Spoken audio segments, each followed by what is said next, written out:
Et j'ai été chargée depuis le début de ces rencontres de faire une présentation. Et aujourd'hui, je voulais à la fois remercier ceux qui venaient depuis le début et saluer ceux qui nous rejoignaient. Aujourd'hui, on est à peu près à mi-chemin des rencontres philosophiques et spirituelles. Donc on a déjà fait un joli chemin et on va continuer avec Laurent Jouvet, dont je vous parlerai un tout petit peu plus tout à l'heure. Entre-temps, je voulais vous dire qu'on a rajouté une date le samedi 9. Non, c'est pas ça. Jean-Marc. Si, oui, c'est ça. C'est le samedi 9 août, avec la venue d'une mathématicienne qui s'appelle Mathilde Noual. Noual, voilà. Mathilde Noual, et qui nous parlera d'une façon originale des réseaux. Voilà, je ne vous en dis pas plus parce que je n'ai pas bien compris. J'ai lu un extrait de sa thèse de doctorat en mathématiques, mais je n'ai absolument rien compris. Voilà. Et pour terminer sur les rencontres, je voulais annoncer l'intervention de Jean-Marc le 11 septembre. Alors, ça ne sera pas ici, c'est à Yssingeaux. Ça se passe au restaurant associatif Le Flot. Restaurant associatif où j'organise, moi, depuis cette année, les conversations du Flot. Et chaque jeudi, non, une fois par mois, le jeudi, nous organisons donc ces conversations qui sont un tout petit peu moins spirituelles et philosophiques que les rencontres de Montfaucon, mais qui malgré tout sont très intéressantes. Jean-Marc nous présentera la théorie qu'il élabore depuis plusieurs années et qu'il a appelée la mécanique universelle, ou comment l'humanité est destinée à la perfection. On a vu depuis le début de ces rencontres qu'effectivement l'évolution de la pensée depuis l'Antiquité, peut-être même avant, amené à une nouvelle étape de conscience, et l'intervention de Jean-Marc se place tout à fait dans cette évolution et laisse peut-être espérer que dans quelques millénaires, l'humanité et l'homme en particulier sera accompli, en tout cas peut-être sur le plan spirituel. Voilà. Pour les présentations, donc je vais poser sur une table des petits flyers pour la rencontre du 11 septembre. Si vous voulez bien avoir la gentillesse de prendre une photo, parce que j'en ai pas beaucoup. Et voilà. Aujourd'hui, donc, nous continuons notre chemin avec Laurent Jouvet. Comme chaque fois que je dois présenter ces rencontres, j'essaie de m'intéresser un peu plus précisément à la fois à l'intervenant et à son sujet, à son thème. Aujourd'hui, j'ai oublié de vous dire, mais vous le savez déjà, on va parler de Maître Eckhart. Donc j'ai essayé de lire Maître Eckhart, mais c'est un peu comme la mathématicienne, je n'y suis pas arrivée. J'ai trouvé que c'était un tout petit peu, non même beaucoup, obscur et pour moi assez inaccessible. Alors il y a certainement beaucoup de raisons qui tiennent à moi, à mon évolution personnelle, et aussi à Maître Eckhart, qui a vécu dans le Moyen Âge, puisqu'il est mort en 1328 approximativement. Voilà. Ensuite, il est un petit peu tombé dans l'oubli, cet homme, peut-être du fait d'ailleurs de son inaccessibilité. C'est pas vrai.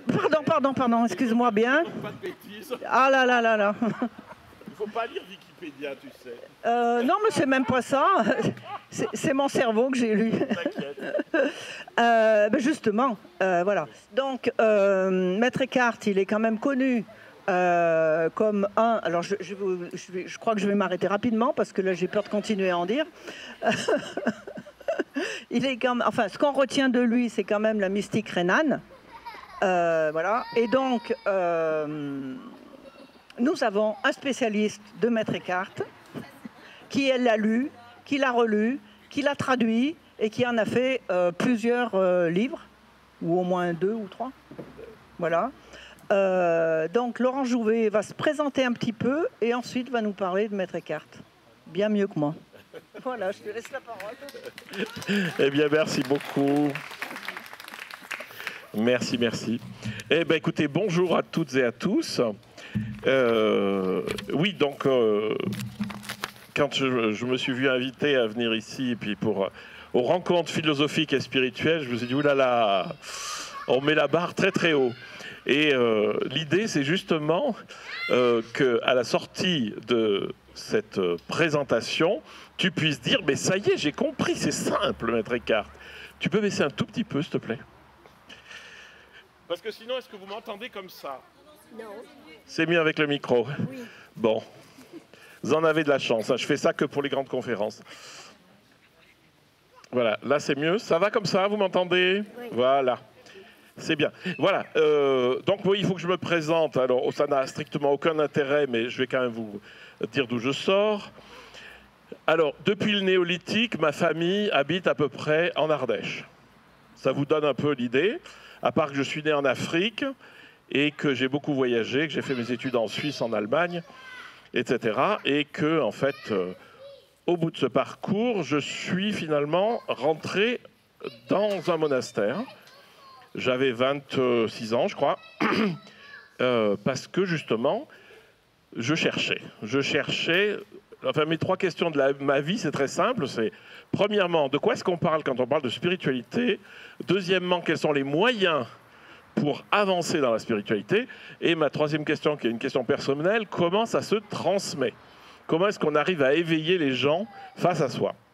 Voilà, donc j'y suis resté 6 ans, c'était très bien, j'ai appris le grec, la théologie, la philosophie, tous des trucs qui servent à rien. Et puis je suis sorti, j'ai fait des études en Allemagne, des études de musique en fait. J'ai fait le métier de Jean-Sébastien Bach. Il y a d'ailleurs des gens qui ont souffert sous ma houlette ici, puisque quand je suis revenu d'Allemagne, je me suis installé de nouveau vers la Mastre et puis que j'ai dirigé un chœur pendant des années. Voilà, mais en parallèle, j'ai toujours enseigné la spiritualité, la méditation, de quoi est-ce qu'il s'agit, enfin voilà, qu'est-ce qui est important, qu'est-ce qui n'est pas important. J'ai écrit beaucoup de livres, enfin il y en a une toute petite partie ici, vous pouvez les voir à la sortie, si vous voulez, vous pouvez même en acheter un. Et puis je me suis particulièrement intéressé à Maître Eckhart, et pas que Maître Eckhart, mais comme un auteur spirituel du XIIIe, XIVe siècle qui peut vraiment nous dire quelque chose aujourd'hui de nous. Parce que c'est ça qui est important, c'est qu'un auteur spirituel que vous lisez comme une curiosité historique ou bibliographique, parce que vous êtes prof à l'université, que vous avez un cours à faire là-dessus, c'est bien, mais ça ne m'intéresse pas. Moi, ce qui m'intéresse, c'est pas un musée, c'est mais qu'est-ce que ça dit? Qu'est-ce que ce mec, il a dit qui peut me remuer aujourd'hui et me donner une compréhension de ce que c'est que la spiritualité, de ce que c'est que Dieu, de ce que c'est que l'âme, de ce que c'est que l'union à Dieu, qui est totalement accessible. Et qui est totalement... enfin, c'est un chemin de vie qui a été écrit il y a 7 siècles bientôt, et puis qui est toujours aussi actuel. Enfin, pour moi, c'est ça qui est central. C'est que ce type, c'est pas une espèce de truc dans un musée, mais c'est quelqu'un qui vivait, qui a compris quelque chose de la spiritualité, qui a essayé de nous le transmettre, et quelque chose d'extrêmement universel. Parce que ce qui est très drôle, c'est qu'aujourd'hui, Maître Eckhart est utilisé par énormément de courants pour illustrer ce qui est des... Salut ma chérie. Alors, il y a des glaces là-bas, vas-y. Enfin, j'en sais rien, j'espère. où il est énormément cité par des gens qui sont dans la non-dualité, dans l'Advaita Vedanta par exemple, ou des gens qui sont dans le zen, dans le bouddhisme japonais, parce qu'ils y retrouvent des formules qui correspondent absolument aux formules de Maître Eckhart. Alors Maître Eckhart, il ne sort pas de nulle part. D'abord, juste un petit test. Vous êtes bienvenus pour Maître Eckhart ici. Est-ce que vous croyez, est-ce que vous êtes peut-être, vous faites le mélange avec Monsieur Eckhart Tolle? Non? Qui c'est qui n'était pas sûr là, qui se dit ah ben ouais finalement je savais pas bien. Mais c'est pas grave. Mais c'est pas grave. C'est très bien. C'est très bien. Ça m'arrive toujours. Je fais des stages sur Maître Eckhart, présentation, puis au bout d'un moment il y a un petit doute là qui s'installe. Il dit moi je crois que je suis venu pour Eckhart Tolle. Je croyais que c'était ça, mais c'est pas grave. Hein, je reste. Mais oui, tu as raison. Voilà. Donc je vous ai raconté ma vie. Voilà. Je vais vous raconter celle de Maître Eckhart, qui est plus intéressante, à la fois plus intéressante et moins intéressante, parce que ce qui est de vraiment remarquable, c'est que ce type n'a laissé aucune trace. C'est-à-dire, on sait quand est-ce qu'il était où, on sait qu'il était à Strasbourg, qu'il était à Paris, qu'il était à Cologne, qu'il était à Erfurt. On sait ce qu'il a eu comme fonction, et des fonctions très très importantes à son époque. Et sur sa vie, on n'a rien du tout. Et ça, c'est intéressant parce que c'est un personnage quelque part tellement réalisé et universel que finalement, il est transparent, comme pourrait l'être quelqu'un aujourd'hui qui serait dans le même état. Finalement, sa vie n'est pas importante parce que son expérience n'est pas déterminée par son époque et par ce qu'il sait. C'est tout à fait universel, ce qu'il nous raconte. Donc Maître Eckhart est né autour de 1260 en Thuringe. Alors si vous ne savez pas où c'est pas grave, c'est aussi perdu qu'ici. La Thuringe, c'est un petit land, là en dessous, à peu près en dessous de Berlin, entre Berlin et puis la Slovaquie. Et puis, tu veux qu'il s'éteigne? Ah non, tu fais signe. Ah oui. C'est là, elle est là. Elle est là. Voilà. Bref, et donc il est né là. C'est très beau, c'est assez vallonné, tout ça. Et puis, donc, il est rentré assez jeune au monastère des Dominicains. Et ça, c'est intéressant. Les Dominicains, vous ne savez peut-être pas tout à fait qui c'est, vous avez raison. C'est pas important, mais c'est un ordre qui a été fondé un siècle avant Eckhart et qui est un ordre de prêcheurs, c'est-à-dire des gens qui prêchaient. D'ailleurs, les églises de prêcheurs, il y en a quelques-unes, elles sont très faciles à reconnaître parce que c'est des églises sans transept. C'est des églises tous droites où le prêcheur prêchait devant, comme ça, pour que tout le monde entende. Ça, c'est intéressant. N'oubliez pas, on est quelques siècles avant la Réforme, mais la Réforme, ça arrive. Hein. Luther, d'ailleurs, il est de cette région aussi. Hein. Et donc, les Dominicains, fondés par Dominique de Guzman, leur but, c'est de prêcher. Et surtout, ce qui est le plus important, c'est leur... comment on appelle ça aujourd'hui leur mot d'ordre, si vous voulez, ça porte un autre nom, qui est de annoncer ce que nous avons contemplé. Annoncer ce que nous avons contemplé. C'est-à-dire, il ne s'agit pas de transmettre des connaissances particulières, mais le résultat d'une contemplation, c'est-à-dire d'une saisie intuitive de quelque chose d'extrêmement profond. Vous pouvez l'appeler Dieu, vous pouvez l'appeler autrement, ça n'a aucun intérêt. Et c'est intéressant, c'est annoncer, c'est-à-dire proposer à ceux qui écoutent cette... oui, tu te trouves. Le soleil, hein, c'est raide. Hein, c'est d'annoncer ce que nous avons contemplé. D'accord? Bon, donc Eckhart, qui était vraiment très, très... comment dire? Il était déjà sûrement très, très marqué par la spiritualité. Et il a vraiment eu une intuition que je vais vous raconter après. Enfin, on ne le sait pas, mais son intuition, elle traverse tout ce qu'il a dit, tout ce qu'il a écrit ou ce qu'on a reçu très tôt. Et en fait, après, il a monté un peu les échelons dans son monastère. Et puis, finalement, il est devenu ce qu'on dirait aujourd'hui docteur en théologie. À l'époque, on disait maître. C'est dommage, on ne m'appelle plus maître, mais bon. ça se fait plus.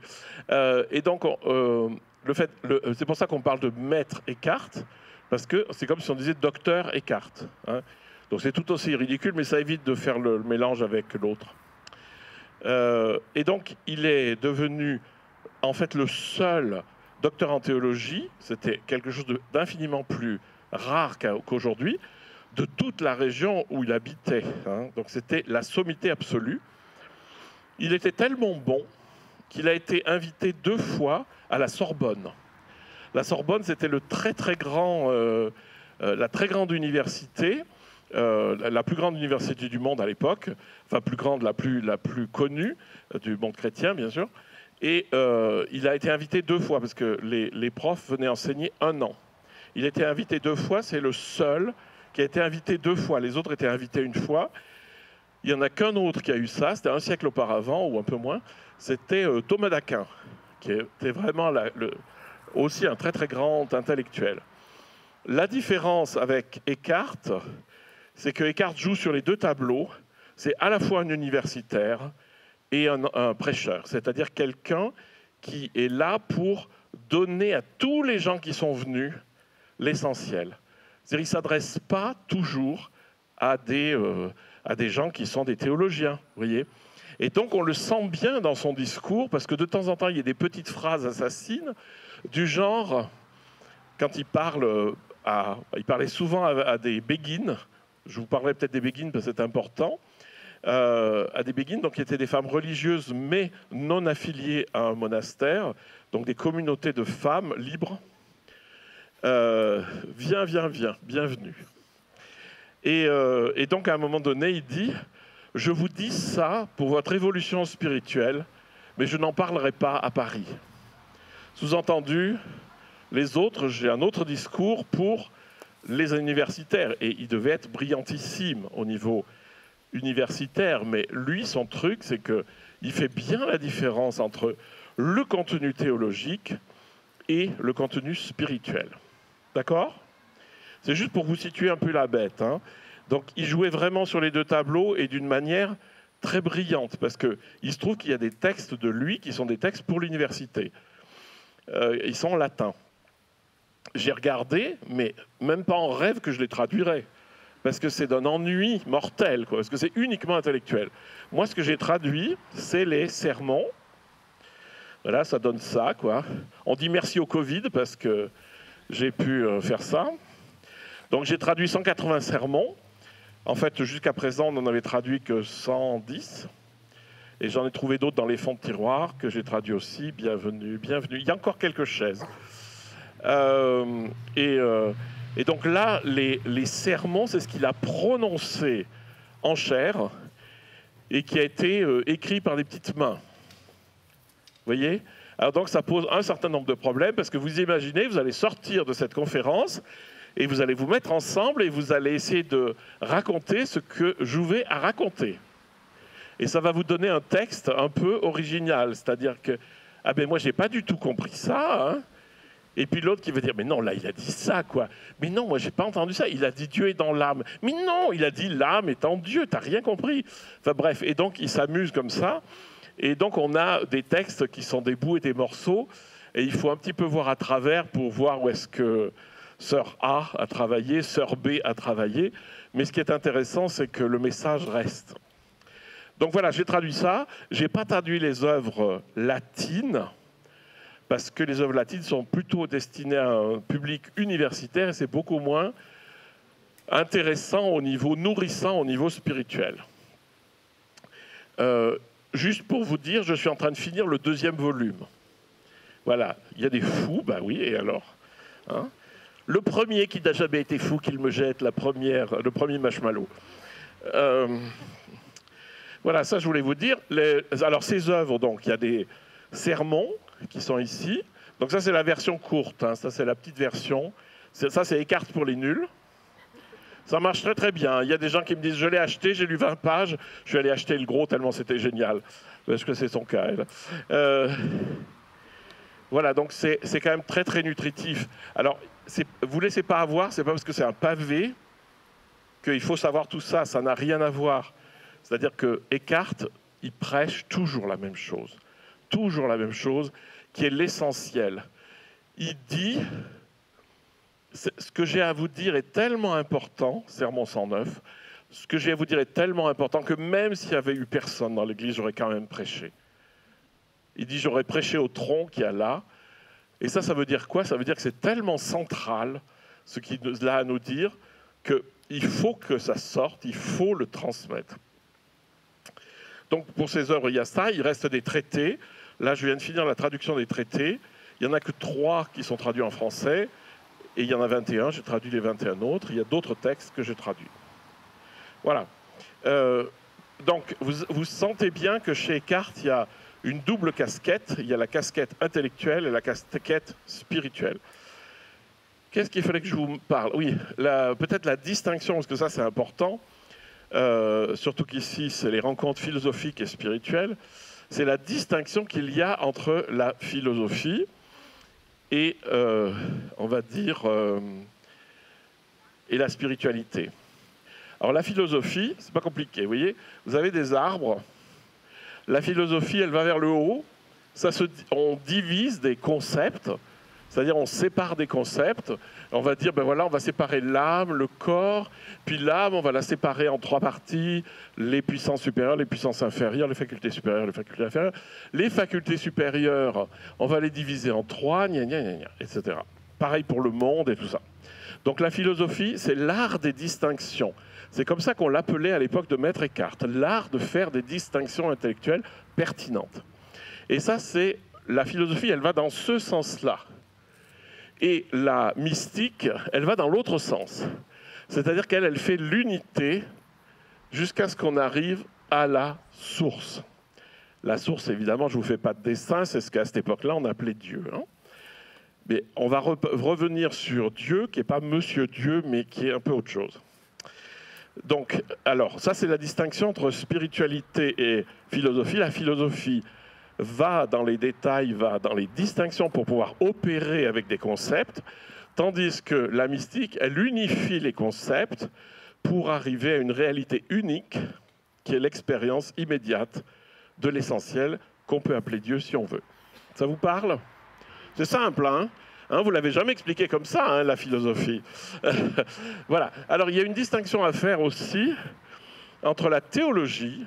Alors, la théologie et la philosophie, je vous explique la différence. Il n'y en a pas.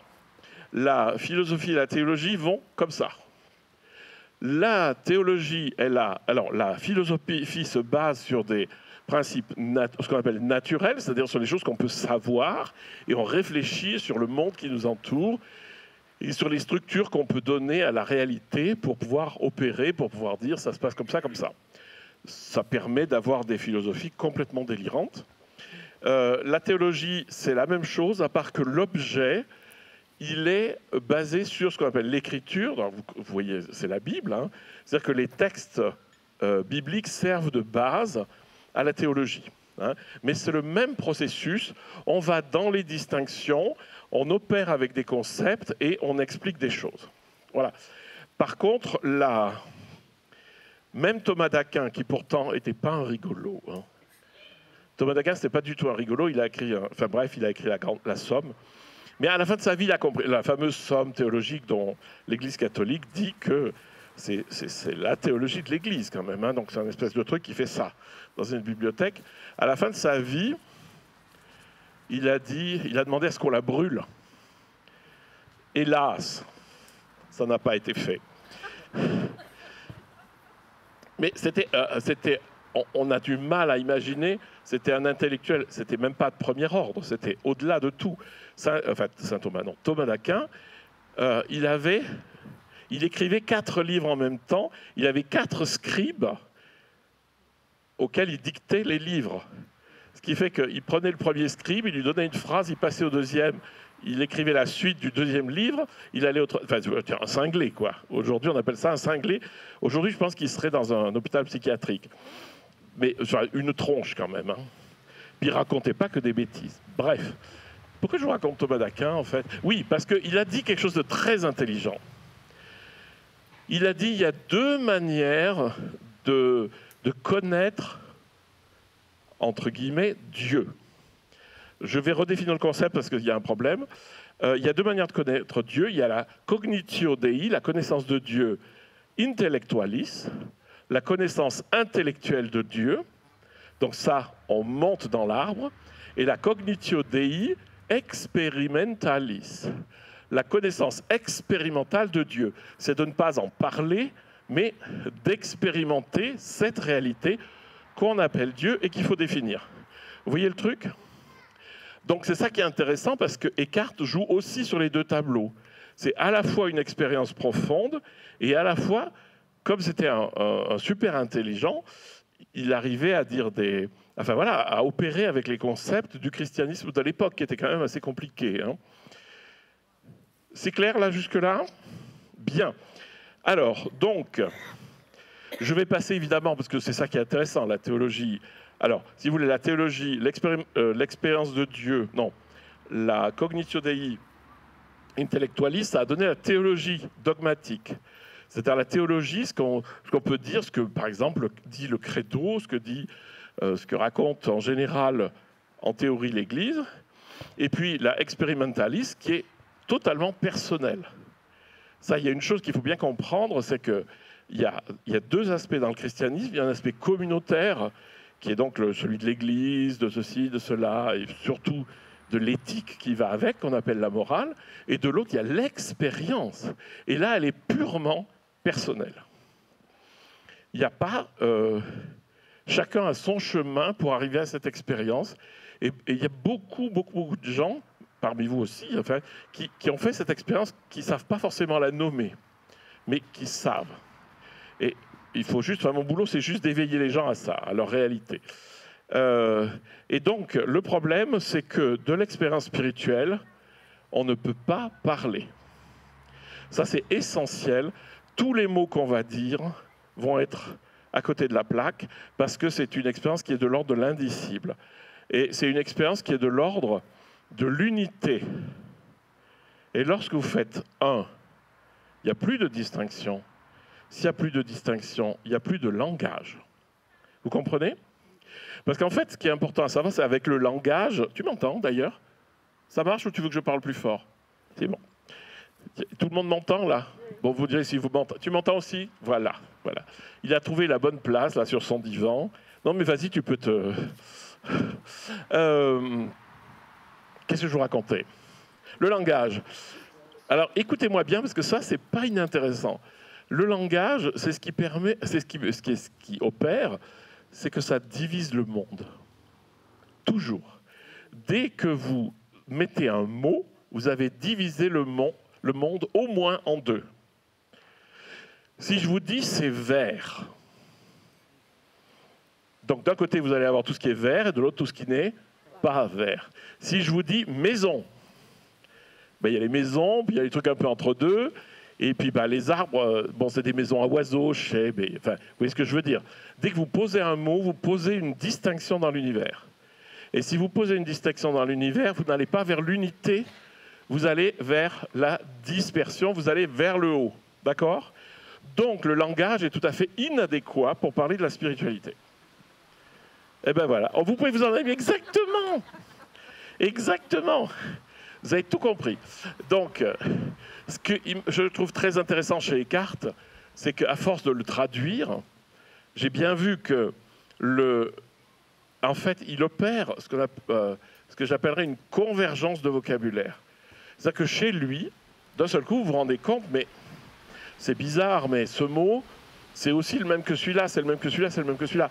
Par exemple, le mot âme, le mot esprit, le mot cœur, le mot homme, le mot intériorité décrivent exactement la même chose.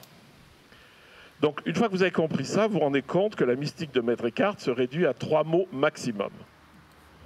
Je ne vous les donnerai pas. Il faut les trouver tout seul. Non, mais je vous les dirai bien sûr. C'est très simple, en fait. Bien. Donc, on va parler de mystique. C'est-à-dire de ce... Alors, il y en a qui sont allergiques au mot mystique, hein, mais vous inquiétez pas, il s'agit juste de faire le pont avec ce qu'il y a de plus profond qu'on puisse expérimenter en cette vie. Vous me suivez? Si vous regardez bien dans toutes vos vies, il y a des trucs où vous étiez au bord de quelque chose. Toujours. Il y a toujours un moment où le monde ne s'est pas réduit à ce que vous envoyez, à une espèce de fonctionnement tout bête de, ben voilà, il faut que je fasse ci, il faut que je fasse ça. Vous comprenez ce que je veux dire? Il y a des moments où d'un seul coup, le plancher, il y a des trous, quoi. Ben, c'est les trous du plancher qui m'intéressent, moi. Donc, il faut absolument que je vous définisse le mot Dieu. Le mot Dieu qui est employé par toutes les religions, c'est un nom commun. Ça, c'est important.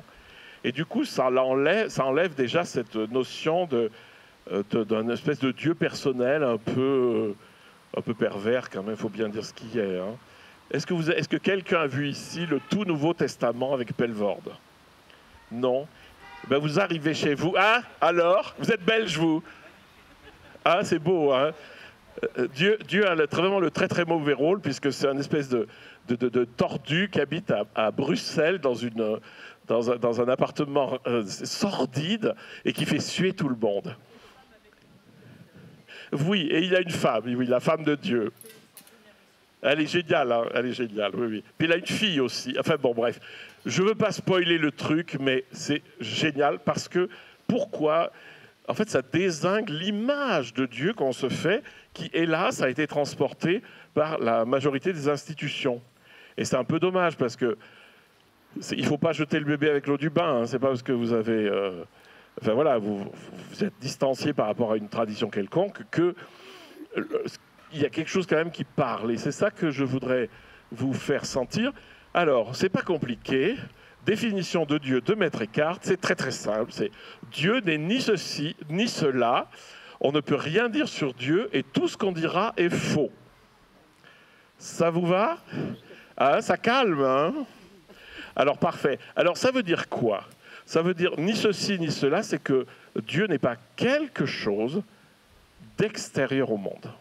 C'est pas un truc à l'extérieur qui agirait sur le monde, comme un informaticien planqué dans son bunker quelque part qui manipule nos données pour qu'on pense comme ceci ou comme cela. C'est pas ça du tout. Ni ceci ni cela. C'est pas quelque chose. C'est pas une personne. C'est pas un truc qui flotterait quelque part. Le Dieu, dans la définition d'ailleurs très classique, hein, c'est ce qui soutient dans l'existence tout ce qui existe. C'est-à-dire ce qui est à la source de tout. Vous me suivez? C'est-à-dire que ça, c'est une définition qui n'est pas du tout religieuse, c'est une définition philosophique. Hein. C'est ce qui est... Vous observez de la réalité, je pense, on est tous d'accord? Vous êtes tous réels? Il n'y a pas trop d'hologrammes? C'est bon? Hein? Oui, c'est ça, voilà. Ça, c'est l'expérience. Tu lui fous une claque, elle va sentir que tu existes et qu'elle existe. Voilà. En fait, tu ne fais pas ça parce qu'elle est gentille. Voilà. Ce que je veux juste vous dire, c'est que d'expérience, nous déplaçons, nous vivons dans quelque chose, dans un monde, et vous voyez bien que ça existe et qu'il faut rendre compte philosophiquement et théologiquement de cette existence et qu'on va chercher au fond du fond, c'est-à-dire ce qu'il y a dessous, ce qui maintient tout ça dans l'existence. C'est pas pur, enfin comme on dit toujours, de rien ne peut rien jaillir. Vous êtes d'accord? Donc c'est pas du néant ne peut rien sortir. Il n'y a pas photo. Hein. Ce qui n'empêchera pas Eckhart d'appeler Dieu le rien de rien. Mais le rien de rien de Eckhart, ce n'est pas le néant du tout. C'est le fait qu'il n'est ni ceci ni cela. Il faut arrêter avec toutes les images qu'on peut lui coller dessus. Ça vous va pour Dieu? Hein? Alors, si vous lisez, alors ça c'est génial, je vous le dis, mais j'en ai qu'un exemplaire, il est déjà vendu. Mais j'ai traduit une mystique du XIIIe siècle, Mathilde de Magdebourg, Mechtilde von Magdebourg, le baiser divin, donc c'est toute sa vie. Enfin, sa vie, non, c'est-à-dire qu'au cours de sa vie, elle a écrit des tas de choses, des poèmes, des réflexions, des visions, des machins, des trucs. Et justement, elle nous donne une définition de Dieu qui est excellente. Elle dit Dieu, c'est comme un reclusoire. Alors, vous ne savez peut-être pas ce que c'est qu'un reclusoire, je vais vous dire. C'est là où on enfermait les reclus. Alors, les reclus, au Moyen-Âge, c'était la grande mode. C'était des gens qui s'enfermaient volontairement dans une toute petite pièce pour se consacrer à la spiritualité, etc., pour prier pour les autres, etc. Bon, on leur apportait à bouffer quand on y pensait. Voilà, donc ça, il y en a partout. Hein. Vous regardez, ici, je pense que dans certaines églises, si vous regardez le chœur, vous regardez en haut comme ça, et des fois, il y a une petite fenêtre. Eh bien, il est possible que derrière cette petite fenêtre, il y ait une petite pièce qui ait été un reclusoire. Et le reclusoire, c'est intéressant parce qu'il n'y a pas de porte. Une fois que la personne y est entrée, on l'a murée. Oui, non, mais c'était voulu. Hein. C'était... Remarquez, elle ne risquait pas de se faire embêter par les autres. Hein. Enfin, je vous conseille, hein, si vous voulez, on peut se faire un petit reclusoire et puis on mettra quelqu'un dedans. Non, je rigole. Alors, donc le reclusoire, c'est justement l'image, il n'y a rien à l'extérieur, tout est à l'intérieur, et Dieu est donc comme un reclusoire, c'est-à-dire qu'il n'y a rien au-delà, dont les murs seraient à l'infini, le plafond au-dessus du ciel et le plancher en dessous des enfers. Alors, ça veut dire quoi? C'est-à-dire qu'en fait, l'espace divin est plus qu'infini, il englobe tout, et que tout est à l'intérieur. C'est-à-dire tout ce qui existe est à l'intérieur de Dieu. Et donc ça, c'est un grand classique. Chez Eckhart, on va vous dire, Dieu est totalement un, et en lui se trouve l'image de toutes les choses, de toutes choses, mais pas sous la forme de leur image matérielle. C'est-à-dire que tout est en Dieu, sous la forme de Dieu. Vous inquiétez pas, j'y vais un peu fort là, parce que je passe directement, mais ça c'est intéressant. Ça correspond aussi à des états intérieurs.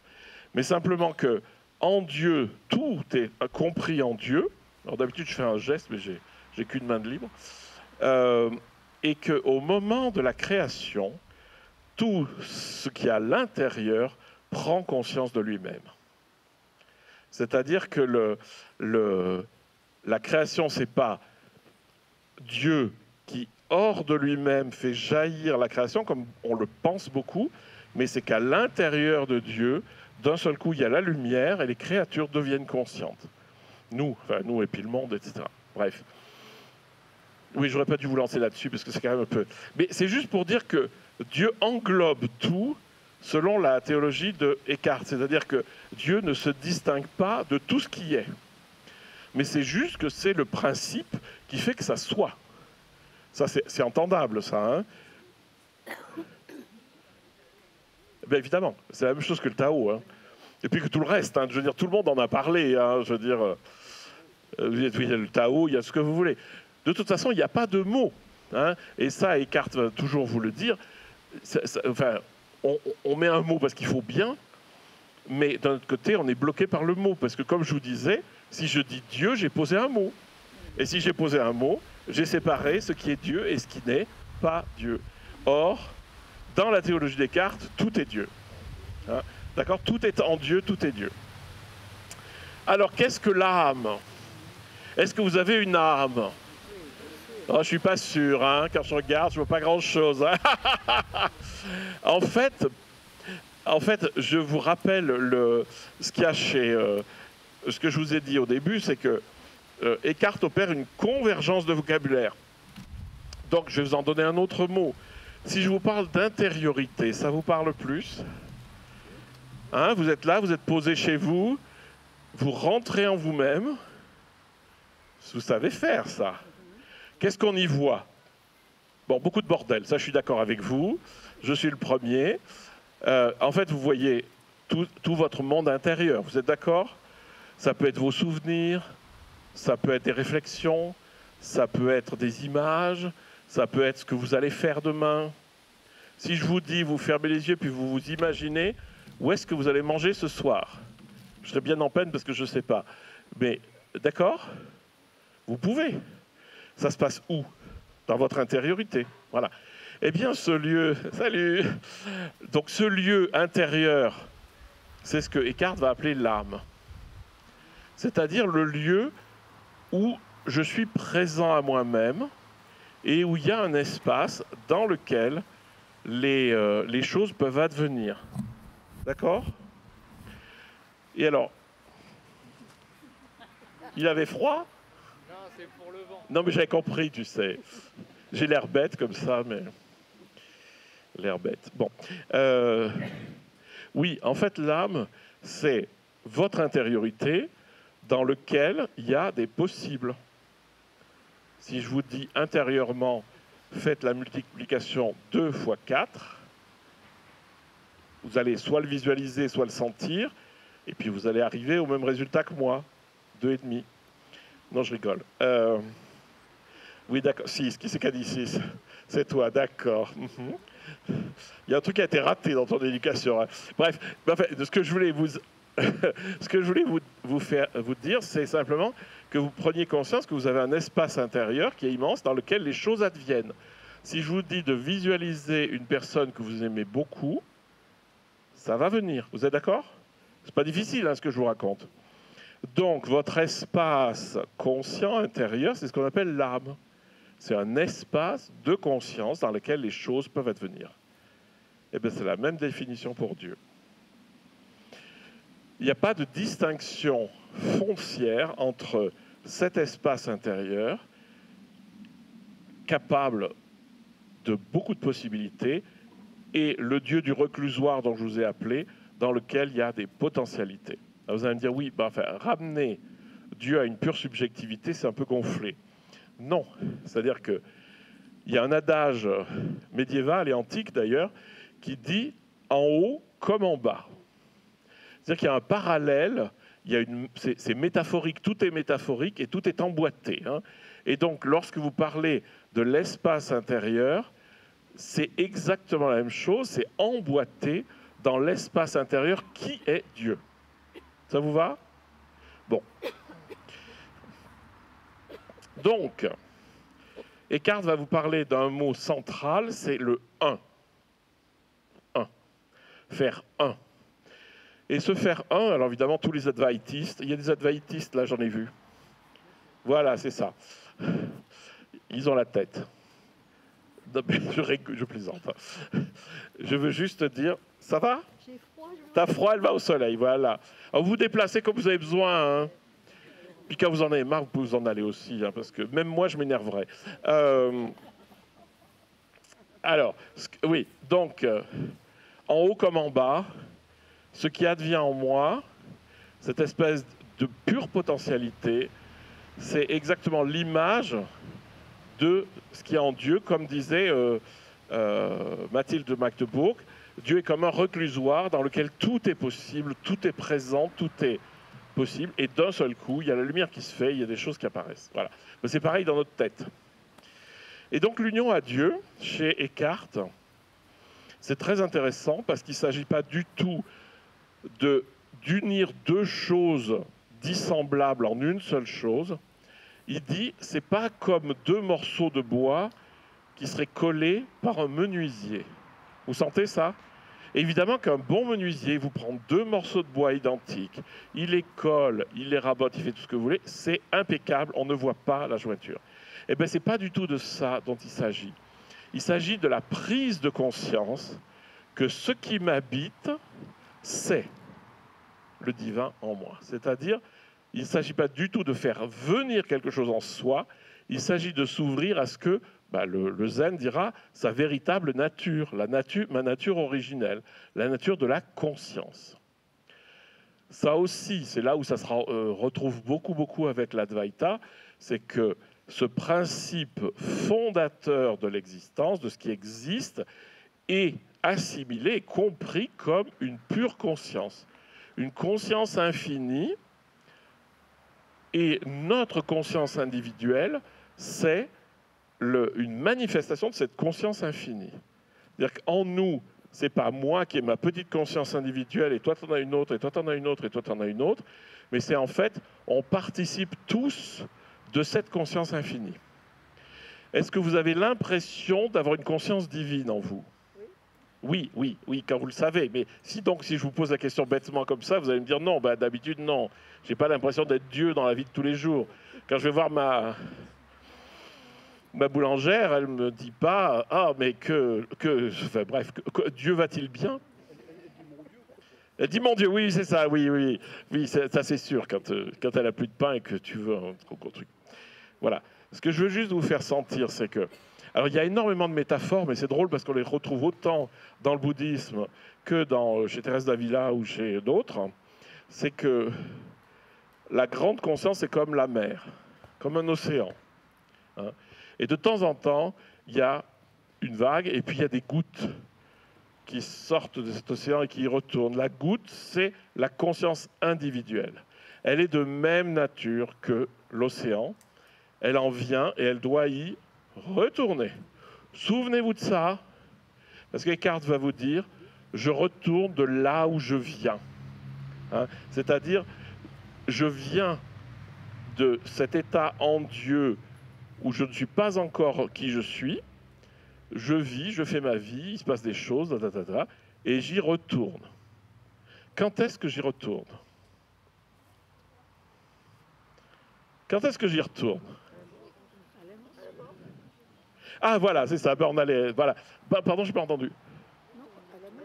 À la mort, oui, ça, de toute façon, alors ça c'est sûr. C'est sûr qu'à la mort, de toute façon, ça sera le bon truc. Mais ce qui est intéressant, c'est qu'évidemment, il faut anticiper ça, et que tout le travail spirituel consiste à vivre ça, c'est-à-dire cette espèce de dépouillement absolu qui est la conscience infinie en tant que telle, il faut le vivre maintenant. Hein, donc dans notre vie, alors vous faites ce que vous voulez, vous faites du tai chi, vous faites n'importe quoi, on s'en fout. Hein. Toutes les pratiques sont bonnes et aucune n'est valable. Parce que ce qui marche dans la pratique, ce n'est pas du tout la pratique. Ce qui marche dans la pratique, c'est l'ouverture de la conscience. Hein. Et donc, c'est intéressant, mais il y a peut-être aussi des gens ici qui ont fait des expériences de mort imminente. C'est quelque chose qui nous fait vivre ça. C'est-à-dire qui nous rapproche de cette espèce de centre. Alors, pour faire bref, je vais vous faire un petit exercice tout simple. Vous allez regarder comme ça. N'ayez pas peur, faites l'exercice. Vous n'aurez pas l'air plus ridicules les uns que les autres. Voilà. Est-ce que vous voyez le monde? Oui, vous le voyez, mais comment? Non, mais il faut faire l'exercice. Oui, mais fais l'exercice. Parce que sinon, tu ne pourras pas répondre à ma question. Tu me vois? Oh, c'est gentil. Tu me vois, d'accord. Est-ce que tu me vois comme si tu avais les deux yeux ouverts? Je suis réduit, mais est-ce que je suis précis, par exemple? Enfin, pas que moi, ça peut être les arbres aussi. Hein. Ah, si. Ben, c'est que tu es à contre-jour. Voilà, c'est ça. C'est le mauvais œil. Ah bah oui, ça j'y suis pour rien, prends l'autre. Voilà. Et donc ça, si vous voulez, c'est la métaphore de votre conscience individuelle. D'accord? C'est-à-dire, elle nous fait voir à travers un tunnel. Et en fait, la conscience vers laquelle on va, c'est celle-là. Et est-ce que vous voyez maintenant différemment? Ah ouais, comme par hasard, vous avez ouvert l'espace intérieur. D'accord. Ben voilà, c'est de ça dont il s'agit. C'est ouvrir la petite conscience qui est limitée à la grande conscience. C'est pas compliqué. Hein. Donc c'est une espèce d'ouverture. Alors on appelle l'ouverture du cœur, on appelle l'élargissement de la conscience. Vous pouvez appeler ça de tas de manières différentes, on s'en fout. Mais ce qui est important, c'est d'avoir compris que dans cette histoire de goutte, la goutte, elle est de même nature que l'océan. C'est-à-dire c'est la conscience. Quand elle est goutte, elle est un petit peu limitée. Quand elle revient dans l'océan, soit par la méditation ou n'importe quoi, ou la mort, elle revient et elle peut s'élargir aux dimensions de l'océan. Et Eckhart va vous le dire, hein, dans cet état-là, je suis dans un fond sans fond, dans une mer insondable. Hein. Donc, en fait, l'expérience, elle est là. Mais le problème, c'est ça. Le problème, c'est la conscience individuelle, elle est limitée par moi-même. Elle est limitée. Et elle est limitée, alors non pas par mon individualité, comme on pourrait croire, elle est limitée par ma croyance à moi-même. C'est-à-dire que je crois que je suis limité. Hein, vous voyez ce que ceux qui ont un peu l'habitude, ils voient ce que je veux dire.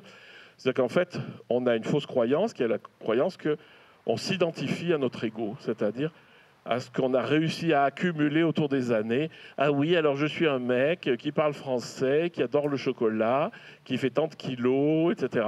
Alors ça, c'est bien, c'est vos trucs extérieurs. Mais il y a des choses auxquelles on s'identifie beaucoup plus. Par exemple, ah mais moi, il ne faut pas me parler de je ne sais pas qui, n'importe qui, sinon je me mets en colère. Hein. On s'identifie à des pensées, on s'identifie à des tas de choses. Et en fait, ça fait une prison. C'est-à-dire l'ego fait une prison et le problème, c'est que c'est nous qui tenons les barreaux de la prison. Voilà, je vous la fais courte, hein, si vous voulez. Plus vous faites un stage avec moi, c'est rigolo, on s'amuse beaucoup. Donc, ce qui est intéressant chez Eckhart, c'est qu'il parle du détachement, du dépouillement. Et le dépouillement, le détachement, c'est exactement ça, c'est enlever tout ce qui fait obstacle à cette prise de conscience infinie de la conscience qui m'habite. Ma conscience, c'est comme un petit truc comme ça, et en fait, si j'abandonne certaines choses, ben, ça va s'ouvrir, ça va s'ouvrir, ça va s'ouvrir. Ça, c'est vraiment l'expérience spirituelle, c'est le détachement. Le détachement, c'est le non-attachement aux choses. C'est quand je m'accroche à des trucs que je suis enfermé en elles. Hein?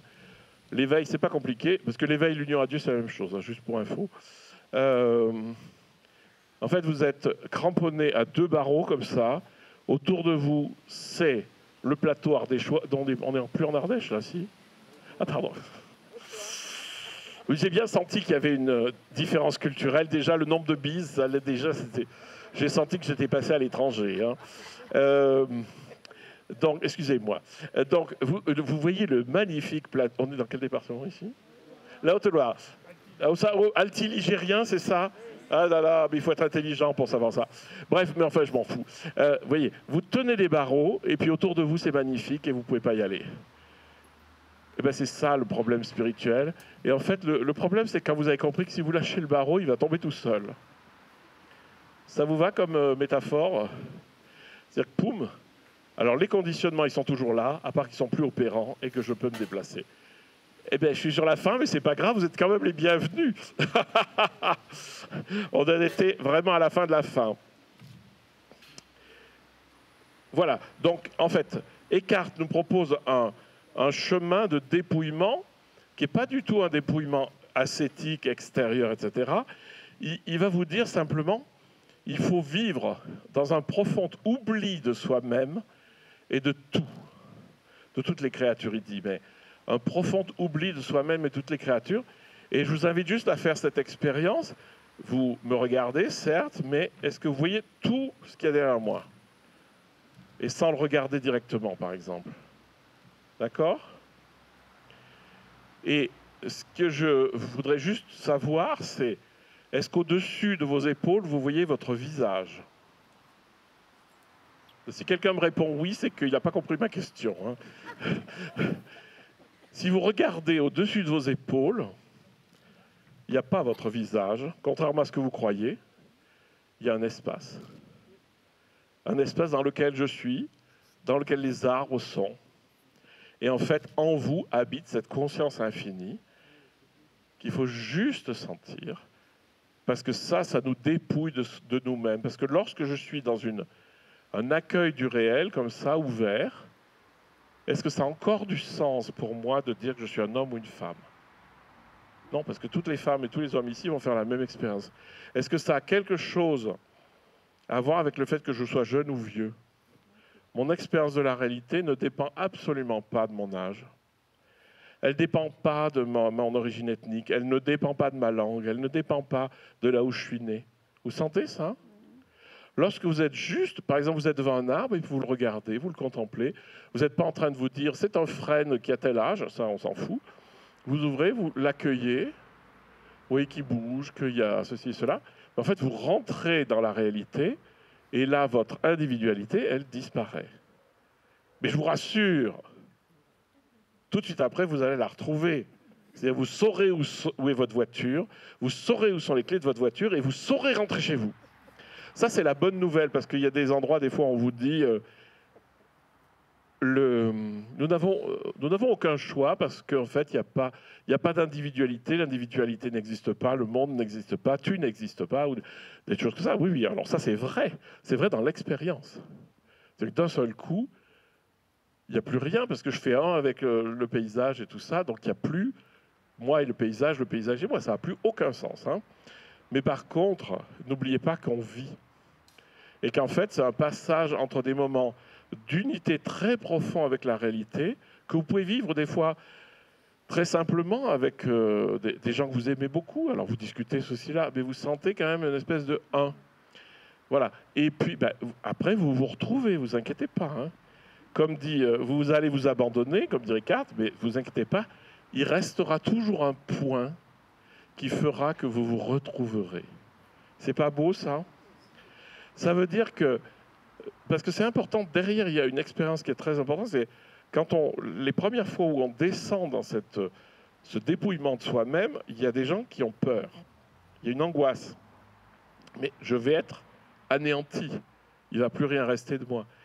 Et en fait, ça je vous rassure tout de suite, vous allez vous retrouver derrière. Hein. Les impôts sont toujours à payer et vous allez retrouver vos impôts. Il n'y a pas de souci, il n'y a pas une virgule qu'on va changer. Hein. C'est juste, c'est peut-être ce qu'il y a de plus profond que je peux vous dire chez Eckhart, mais aussi dans le Yoga Sutra, dans le Samkhya et tout ce que vous voulez. Tout le monde a dit la même chose. Une chose sont ces moments d'unité avec le monde où il n'y a plus aucun exercice mental, où plus rien ne se passe là-haut. Et puis on revient. Mais ce qui est intéressant, c'est que la visite du fond, la visite de l'éveil, la visite de l'union à Dieu, fait qu'on, d'un seul coup, on se met, sans le savoir, sur un chemin de transformation. C'est-à-dire qu'on est transformé. C'est-à-dire petit à petit, ça nous déconditionne des petits machins qui nous resserrent. Et ça, c'est pas du pipeau du tout. C'est-à-dire quand vous pratiquez ça, ben peut-être au bout d'un moment, vous allez regarder dans le rétroviseur et vous dire mais il y a 10 ans, j'aurais pas réagi comme ça. Il y a quelque chose qui s'est déconditionné en moi. Et en fait, l'image est très belle, elle est aussi donnée par Eckhart. C'est de dire que les conditionnements, c'est-à-dire ce qui me renferme dans la fausse croyance de moi-même, c'est un peu comme un brouillard. Le soleil se lève et le brouillard se dissipe. Ça vous va? Bon, j'espère que je ne vous ai pas emberlificoté. Hein. Enfin, lisez Eckhart, c'est mieux dit que ce que je vous dis. Mais surtout, il faut pratiquer. Voilà, ben, c'était à peu près tout ce que j'avais à vous dire. Je ne sais pas l'heure qu'il est, ça suffit. Ça vous va? Bien, je m'arrête là. Alors, s'il y a des questions intelligentes, je les prends. Ah, voilà, il y a 2 mains. Attends. Tu mets contre le... Moi, j'aurais voulu savoir par rapport à Jésus, à l'Église Eckhart, justement, comment il était reçu, dans sa pensée vis-à-vis de Jésus. 2 questions. Et comment l'Église catholique... Alors, voilà. Alors ça c'est évidemment la question centrale. Enfin, c'est comment Eckhart gère la question du Christ, en fait, Jésus, de la personne historique de Jésus. C'est pas compliqué. Il dit, nous sommes tous des fils. Nous sommes tous appelés à devenir ce que Jésus était. C'est-à-dire, ça va un peu à contrario avec la théologie dogmatique, qui, elle, considère que seul Jésus avait la double nature divine et humaine. Mais toute la tradition spirituelle dit bien, comme Irénée de Lyon, au IIe siècle quand même, il va vous dire, Dieu s'est fait homme pour que l'homme se fasse Dieu. C'est-à-dire pour rentrer dans notre dimension divine. Alors qu'évidemment, quand on dit, il n'y a que lui, ça nous enferme dans le non divin. Voilà, et donc c'est un problème. Alors voilà, alors il a réussi à passer à côté de l'Inquisition, mais pas jusqu'à la fin. C'est-à-dire qu'à la fin, il a eu 2 procès d'Inquisition, mais c'est pas parce qu'il pensait mal ou parce que ça plaisait pas à l'Église, c'est parce qu'il y avait l'archevêque de Cologne qui était quand même, non, je vais pas employer un gros mot, qui n'était pas une personne très recommandable, qui a aussi beaucoup embêté les béguines, supportait pas de voir l'ampleur que prenait l'ordre des dominicains, et il a essayé de couper la tête en s'attaquant directement à Eckhart, qui était extrêmement aimé, extrêmement suivi. Les églises étaient bourrées à craquer quand il enseignait, parce qu'il le dit lui-même, vous ressentirez cette joie du fond de l'union à Dieu avant même de sortir de l'église, avant même que j'ai fini ma prédication.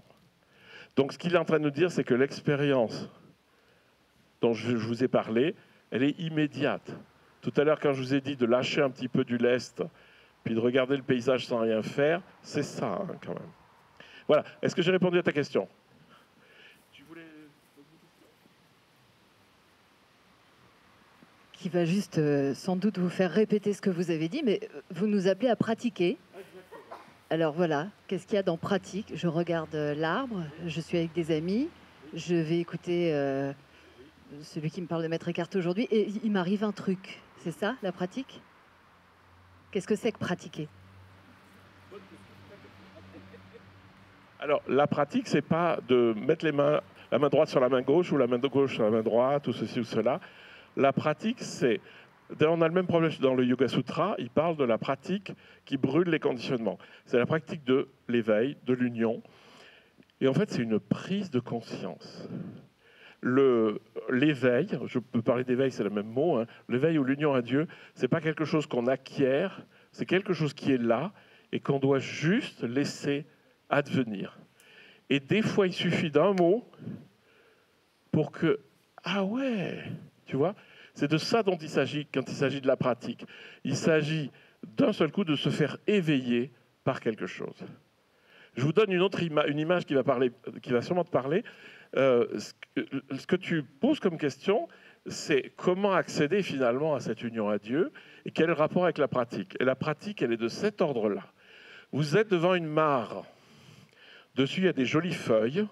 C'est l'automne. Vous regardez les feuilles passer. C'est magnifique. À un moment donné, votre regard est posé sur l'eau et d'un seul coup, vous voyez le fond. Ben, c'est ça l'éveil. L'éveil, c'est changer notre regard sur notre expérience de tous les jours. Ça n'a rien à voir avec quelque chose qu'on fabrique, qu'on ajoute, qu'on pratique, etc. C'est clac. D'un seul coup, au lieu de voir la surface, d'un seul coup, hop, je vois le fond de la mare. C'est clair? Ça t'est clair? Alors, c'est pas rien faire vraiment. Il y a énormément de pratiques qui nous font du bien. Parce qu'il ne faut pas oublier quand même qu'on s'est mis dans des états pas possibles. Hein. Surtout si on a 70 ans, 70 ans ou des trucs comme ça. On a mis 50 ans à se foutre dans un état déplorable. Hein, à force de remâcher des trucs pas possibles. Donc, il faut un certain temps pour que ça se dégonfle et que ça se dissolve.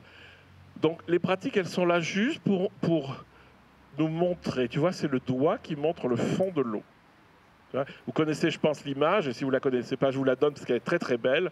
C'est que toutes les traditions montrent la lune et l'imbécile regarde le doigt. Et alors le pire, c'est que l'imbécile, il prend le doigt, il le met sous une cloche et il fait des salam alek devant. Hein, et c'est un peu, ça répond aussi, où est-ce qu'elle est, elle n'est plus là, à la première question, hein, le rapport. J'ai répondu. Alors, ça ne veut pas dire qu'il ne faut rien faire. Hein. Moi, tous les jours, je me mets sur mon coussin pour boire mon café, parce que je suis bien, mais c'est tout. Hein. Mais le truc, c'est toujours de revenir dans cette réalité. Une autre question intelligente? Oui. Attends, je te donne un micro. Sous le menton. Vous vouliez nous parler des begins? Ah oui, un tout petit peu, oui. Les begins, pas la begin. Je ne sais pas comment ça se danse, d'ailleurs, je n'ai jamais dansé de ma vie. Mais oui, alors les begins, c'est un mouvement qui est très ancien, qui dure encore aujourd'hui. Il y en a encore aujourd'hui, des begins. Mais la dernière begin qui a vécu dans cette tradition, elle est morte, je crois, au début du XXe siècle. Hein. Donc, c'était des communautés de femmes libres. Il y a un très beau bouquin là-dessus qui s'appelle « Les begins des communautés de femmes libres ». Mesdames, je vous conseille de le lire parce que c'est un condensé, c'est mieux que le MLF, quoi. C'est-à-dire que les femmes, à l'époque, n'oubliez pas, il y avait énormément de guerres, donc il y avait un déficit de population en hommes. Donc les femmes, elles allaient... Alors, soit elles étaient mariées, ce qui n'était pas forcément le pied, soit, parce que c'était le patriarcat quand même, et le deuxième truc, c'est qu'elles rentraient dans un ordre monastique. Et donc elles étaient de nouveau soumises à un ordre, une règle, un machin, un truc. Et les communautés de begins, c'est des femmes qui se réunissent dans un intérêt commun. C'est-à-dire, c'est des religieuses, c'est-à-dire elles portaient un habit, etc. Mais il y en a beaucoup en Flandre, il y en a beaucoup dans le sud de l'Allemagne, jusqu'à Paris, il y a un béguinage. Hein. Et donc, ils faisaient des lieux où il y avait des petites maisons. Des petites maisons à Bruges, il y en a, c'est magnifique, à Bruges, etc., partout. Petites maisons autour d'un grand espace libre, avec des arbres, etc., et une église. Et donc, elles vivaient ensemble, elles participaient, mais il n'y avait pas de vœu, sinon celle de suivre l'observance classique qu'il y avait dedans, qui était de s'entraider, d'avoir un travail, de gagner sa vie et de pouvoir payer son logement. Et donc, elles étaient ensemble et elles étaient infiniment plus libres.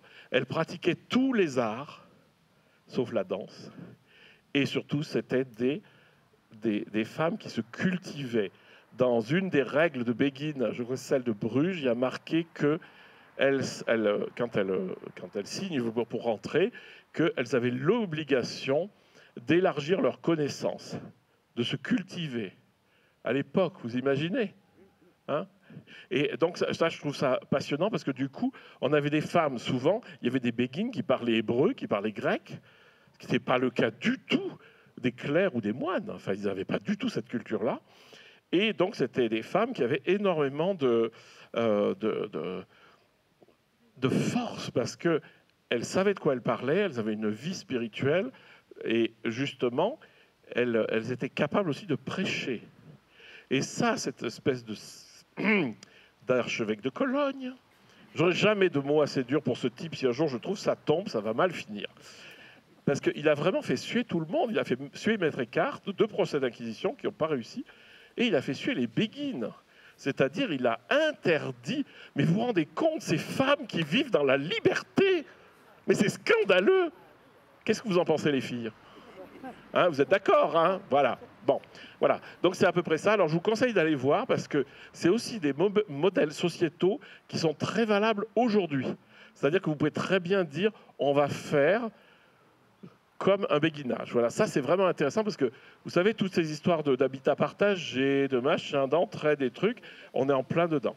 J'ai répondu à ta question sur les béguines. Encore une dernière question, intelligente. Oui, ça va. Elles étaient soumises à des règles. Alors, Libre, mais est-ce qu'il y avait des... Alors évidemment, je veux dire, quand vous êtes dans une copropriété, il y a un règlement de copropriété. Et bien là, c'est pareil. Chez les béguines, il y avait des... C'est pas vraiment des règles, mais c'est des usages. On fait comme ça. Elles pouvaient se marier? Alors non. Non, non, non. Chasteté? Alors ça, c'est pas dit. C'est très vraisemblable à l'époque quand même. Hein. Ah voilà, c'est ce que je voulais savoir. Oui, oui. C'est-à-dire qu'elle ne pouvait pas aller coucher avec qui elle voulait. Ça, je pense pas. Hein. Ça, les bonnes sœurs, elles faisaient ça très bien, mais les béguines, elles sont quand même sérieuses. Non, je plaisante. Si tu veux ça, on n'a aucune trace sur ces choses-là. Hein. Mais au moins, je ne sais pas si vous vous rendez compte, c'est qu'elles étaient complètement protégées dans ces milieux. Il ne faut pas oublier que le milieu médiéval, ce n'était pas le pied. Hein, je veux dire, vous ne vous promeniez pas comme dans les rues de Montfaucon la nuit. Hein. Ce n'était pas ça. Hein. Donc voilà. Donc, en fait, les règles, c'est des usages. C'est-à-dire, on se retrouve à l'église pour ceci, et une sœur est acceptée à partir du moment où toutes les autres sœurs sont d'accord. Hein? Ce n'est pas un vote. Tout le monde, c'est consensuel, totalement consensuel. Donc ça, c'est vraiment intéressant. Comme dans les écolieux, voilà, c'est ça. Voilà nos béguines actuelles. Les écolieux. Enfin, justement, c'est une manière de vivre autrement. De vivre autrement. C'est bon? Ça vous suffit? Non, tu veux encore poser une question intelligente? Pour en revenir à l'évolution de l'humanité vers son ultime perfection, donc selon Maître Eckhart, ce serait une évolution intérieure. Alors, Eckhart ne parle jamais sous l'angle sociétal, parce que l'expérience mystique est essentiellement une expérience intérieure, mais ce qui est certain, mais de certains et de certains, si vous faites cette ouverture du cœur, eh ben ça rayonne dans le monde, ça c'est évident, et c'est mon boulot d'ailleurs, hein. Et que c'est pour ça que ça rejoint ton idée, je pense, c'est que plus vous allez vous-même faire cette ouverture, et plus ça va ouvrir autour de vous, ça c'est sûr. Et comme dirait ma copine Thérèse de Lisieux, toute âme qui s'élève élève le monde. Voilà, c'est bon? Votre boulot, donc vous avez parlé de stage, moi je suis arrivée en retard, vous organisez des... Alors oui, je fais enfin c'est mon boulot, oui, parce que en fait je fais 2 choses dans ma vie, en gros. Je fais plus trop de musique, hein, au désespoir de certaines. J'écris des livres sur la spiritualité où je traduis des textes et je donne des sessions un peu partout en Europe, que ce soit en Belgique, en Allemagne, en Suisse, en Italie, où justement, alors il y a des thèmes différents, mais l'idée c'est toujours la même, c'est comment vivre ce dont je vous ai parlé. Parce que ça c'est une conférence. Je ne peux pas vous dire, voilà, j'ai fait un tout petit exercice avec vous sur la vision large, mais à part que dans les stages, on fait que ça, quoi. Enfin, on fait vraiment cette ouverture pour vivre ce que ça veut dire. Hein.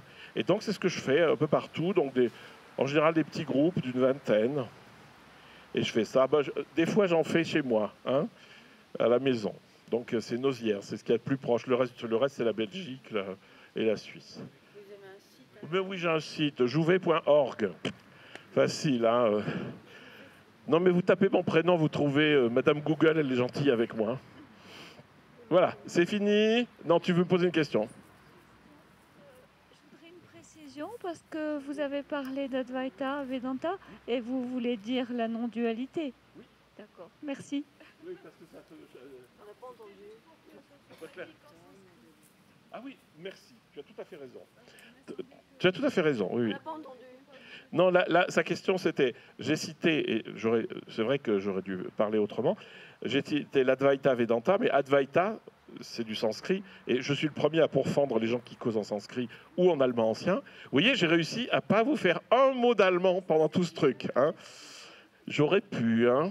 Et donc, pour bien dire que je parlais des traditions non duelles qui viennent mais de l'Inde, mais aussi du Pakistan, enfin de toute cette zone-là, qui se trouvent très très proches de ce que dit Maître Eckhart. Hein. C'est bon? Bon, bah, écoutez, moi, oui, alors monsieur, il veut encore dire quelque chose. C'est une question très très très intelligente alors. Non, c'est par rapport à ce que tu viens de dire. Par rapport à l'Orient, il y a quand même une filiation forte par rapport aux néoplatoniciens, enfin, la tradition grecque, je veux dire, par rapport à Plotin ou des gens comme ça. Oui. Alors, là, il a tout à fait raison, c'est-à-dire que, évidemment, ça plonge ses racines, pas seulement chaque tradition quelque part, mais quand il y a toute le truc grec, et puis Plotin, qui était en rapport avec les gymnosophistes en Inde, etc. Ce qu'il faut bien comprendre, que c'est comme c'est d'une expérience universelle, elle a été trouvée partout, en même temps. Et que certes, on a des traditions, voilà, Platon, machin, truc, Plotin, qui vous voulez, Denis, tout ça, mais qu'en fait, ça suit toujours la même ligne. Hein. C'est-à-dire qu'il ne faudrait pas chercher, par exemple, si Eckhart a été influencé par la non-dualité de l'Inde, parce que ce n'est pas possible. Mais par contre, lui, il s'ancre dans la tradition européenne, donc on sent bien qu'il va vers Denis, le pseudo-Denis, et puis ça remonte à Plotin, et puis ça remonte beaucoup plus ancien. Et à mon avis, mon humble avis, mais dont je suis à peu près certain, c'est que en fait, toute cette spiritualité était déjà présente au néolithique. C'est-à-dire que les gens avaient vraiment cette qualité de lien avec l'essentiel. Voilà. On va arrêter parce que je n'ai plus rien à dire.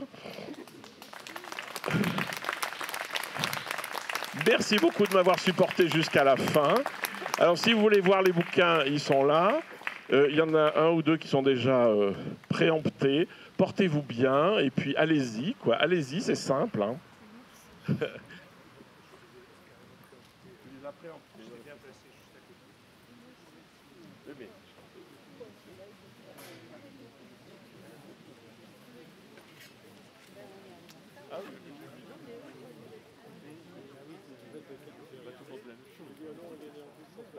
Si on ne disait pas la même chose, ça serait malheureux quand même.